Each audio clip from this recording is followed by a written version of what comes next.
Shalom, frères et sœurs dans le Seigneur. Nous vous saluons dans le nom de notre Seigneur Jésus-Christ. De là où vous êtes, soyez bénis. Nous parlons sur la foi agissante pour une transformation réelle et durable.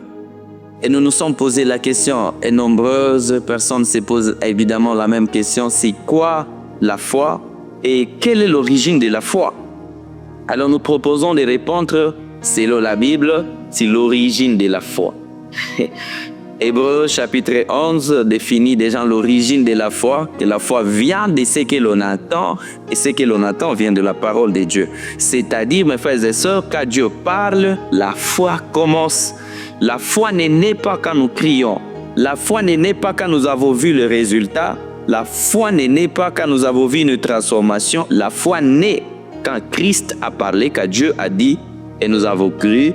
Et cela commence à faire naître dans notre vie la foi. C'est-à-dire, si tu veux vivre la foi agissante, il faut l'écoute d'abord de la parole de Dieu. Raison pour laquelle je t'exhorte à lire la Bible, je t'exhorte à suivre des enseignements spirituels afin que ta foi puisse naître d'abord et cela va t'amener dans une croissance. La foi commence quand Dieu parle. Avec Abraham, par exemple, en Genèse 12, c'est Dieu qui parle. Et Genèse 12, Abraham croit à la parole et la foi naît dans la vie d'Abraham.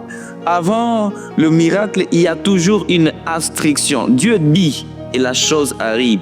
Voyez le premier miracle que Jésus a fait avec sa maman dans la fête à Cana, il a dit et la chose s'est produite. Avant la transformation, il y a toujours une révélation. Frères et sœurs, écoutez la parole de Dieu, suivez les enseignements, lisez, cela va produire en vous une foi. Dieu initie, l'homme repose et c'est là qu'est née la foi. Que Dieu vous bénisse, soyez des lecteurs, écoutez la Bible, n'abandonnez pas votre ensemble et que le Seigneur vous fortifie au nom de Jésus-Christ. Amen.